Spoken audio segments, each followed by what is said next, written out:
Administrative Coach 704, PEL Primetime Elite League. We rolling on to the main focus of our videos, and that is gameplay.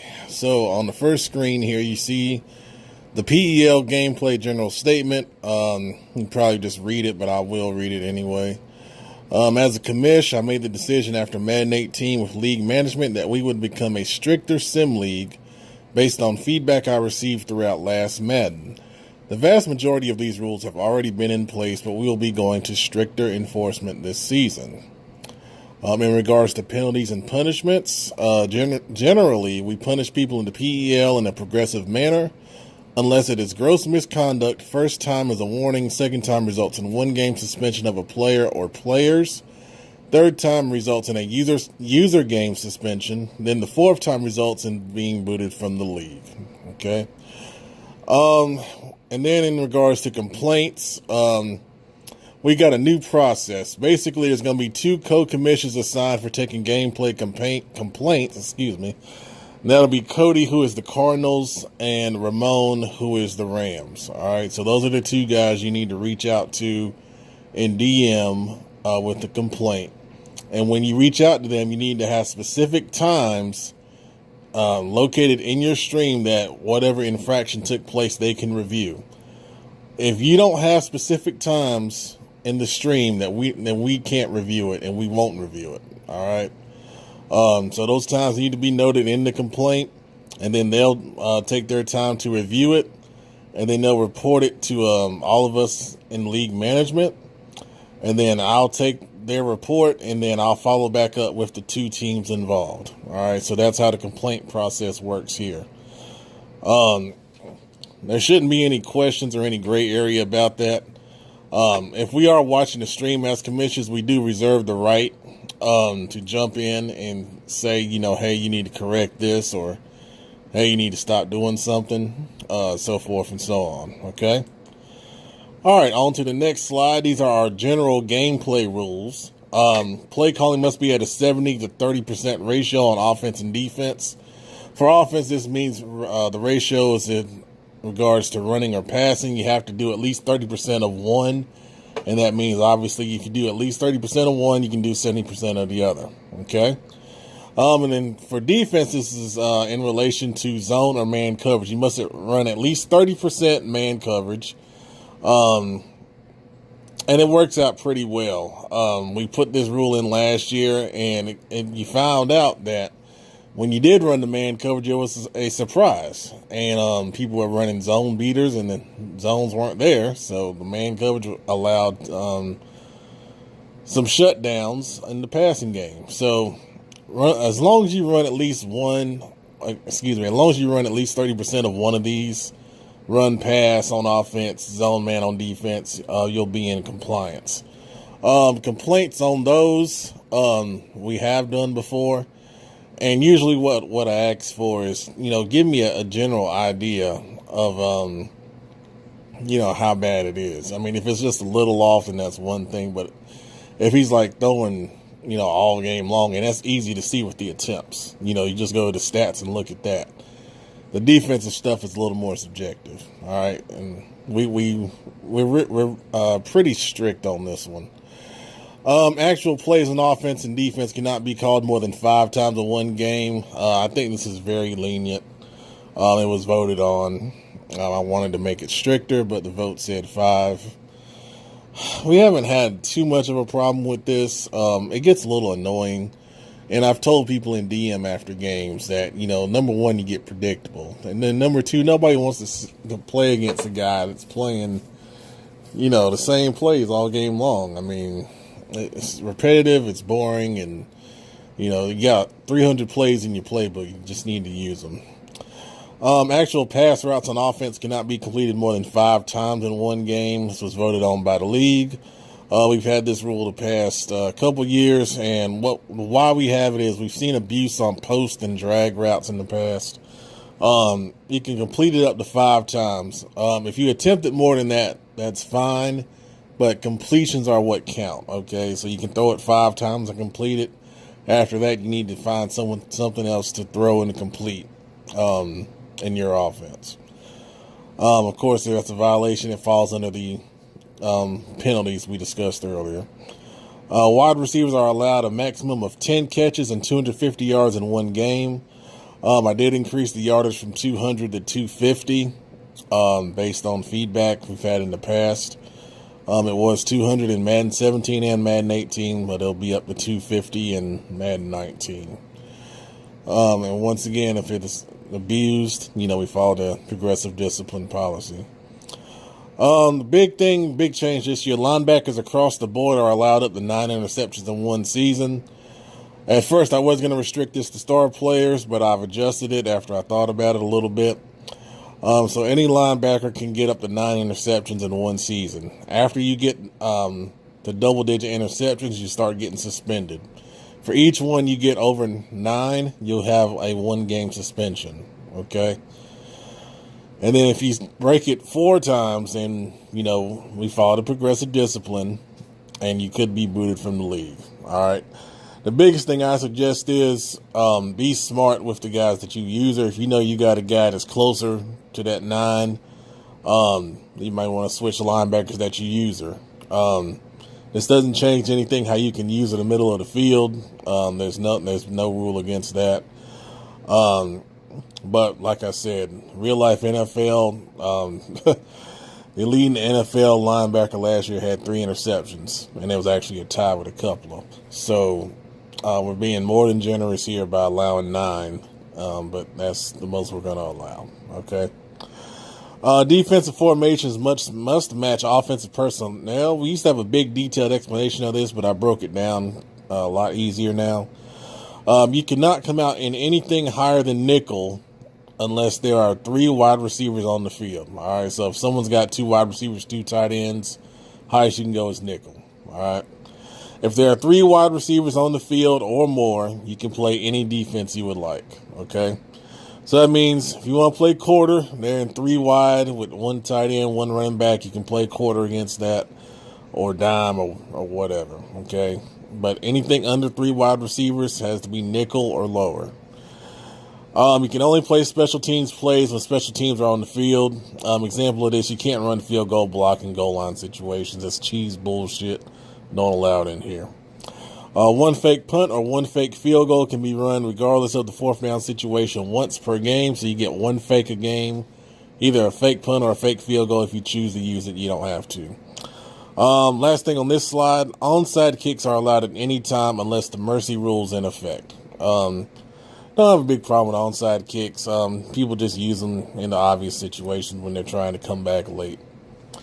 All right, so going on to the next slide. These are general gameplay violations right here. And these are the things that just get under my skin, honestly. QB rollouts with no pressure are not allowed. If there's pressure, this is fine. I have an issue, unless it's a designed rollout pass. If you've got no pressure in the pocket and you're rolling out with your quarterback, we shouldn't be doing that, okay? Once your quarterback rolls outside of the hashes, the quarterback must run with the football. It's been a proven Madden glitch in the past to throw the ball with the quarterback outside of the hashes. If you don't know what the hashes are, those are the little horizontal yard lines that are on the field. Once you get outside of those, you need to go ahead and run. All right, pretty simple. Throwing the ball outside the hashes, it's just not going to be allowed because of, AI technology, glitches, and all that. We talked about this one in the chat recently. Moving more than 1 player pre-snap on defense is against the rules. If you move a guy, you have to control him, at the snap. All right. Line shifts, linebacker shifts, and coverage shifts are allowed. So if you want to slide your line one way or, bring your secondary down in the press or show blitz, anything like that, all those are fine. No pre-snap movement is allowed on special teams. The example of this is pulling back extra blockers for punt returns. The way the punt formation comes out is the way you need to keep it. I have to remind people on that one, but no, you cannot pull extra blockers back on punt returns on special teams. No, we don't do that. You must rush 3 players on defense at all times, and QB spy does not count as a rusher, okay? It's pretty standard for sim leagues. Rush 3 people at all times. Pretty straightforward. Chew clock is only allowed in the final 2 minutes of the fourth quarter. So under the 2-minute warning, that's when chew clock needs to be used. I've heard BS excuses about I accidentally turned it on and all this stuff. No, that doesn't fly. You get a warning the first time, and then we follow the progression of discipline after that. Obvious delay time tactics with the lead are not allowed either. I've heard of people running the play clock down, acting like they're doing audibles and stuff, and we know what's going on, okay? We're not stupid. Play the game up until the 2-minute warning. Line drive punts in order to try and force fumbles are not allowed. Of course, everybody knows that. That's been around for a couple years. Running up the score in the PEL will result in an automatic boot. That is the main thing that gets under my skin the most. You do not run the score up here. You will respect your opponent. Everyone is treated with respect, and that's just how we are here. We don't rub it in people's faces when it's a blowout, because it can happen to the best of us, and it has happened to probably everyone in here at some point. Any gameplay issues should be handled by pausing the game and telling your opponent they're in violation. If it continues, alert a commission, have evidence of the time when it occurred. So we talked about that earlier. If it happens in the game, of course, pause the game, let them know what's going on, let them know, hey, you can't do that, it's against the rules. If it continues, then let a commission know, okay? There's 5 or 6 of us now. Usually one of us is around most of the time. I'm probably around, the most out of all of us. Unless I'm in a meeting at work or something, I'm usually around to try and handle, things that they come up. Last thing on this slide, disconnects can be handled between both parties. However, if an agreement cannot be reached, the league management will decide on the resolution. I leave that up to you guys on how you want to settle games. We're adults, we're men. We don't need a bunch of long list of damn rules on how to handle a disconnect. You can handle that. And if you can't, then let us know. Then we'll step in and we'll decide based on what happened. Okay, last slide here for gameplay rules. Going over the mercy rule. Once you are up 28 points, you run the ball with chew clock on to get the game over with. Passing is only permissible on third down to try and get a first down to end the game. Okay. I added a little more to this because we had some situations last year when we were in mercy rule and people did some stupid things. If there are less than 2 minutes left and you're up by 2 or more scores, meaning 10 points or more, please run the ball or take a knee to end the game. Okay. If you're the opponent and the game is under these conditions, do not go against these efforts to end the game by calling timeouts and extending the game. If that happens, I will not fault the opponent for continuing to play. It's pretty straightforward right there. Mercy rules, under 2 minutes, the guy's trying to end the game by taking knees or just running dives. Let them end the game. If you're going to call timeouts, that means you still want to play, and I'm not going to fault someone else for continuing to play. It's a two-way street here on the mercy rule, okay? The only time we concede in the PEL is under the mercy rule conditions, and it must be in the second half of a game, okay? You can't concede in the first half because the game does not count, okay? If you quit a game in the PEL, you're going to result in an automatic boot. Convenient disconnect will be reviewed by league management as well. Had a number of those in the past where I know who has connection issues and I know who doesn't. When there's be a disconnect in the fourth quarter of a game, just out of the blue, and people have been suspended for that before, and I hope it doesn't happen anymore. Okay, and if you're gonna concede, you need to let your opponent know before you concede. Just don't do it out of the blue. Okay. Fourth down rules, we try to make it pretty simple here. You can go for it on 4th and 5 or less. And you must be across the 50-yard line anytime you're up 7 points or less, okay? So I changed the yardage on this a little bit to make it a little more relative and realistic to the NFL. So 4th and 5 or less across the 50, anytime up 7 points or less, you can go for it. You can go for it if you're down 21 or more anywhere on the field at any time.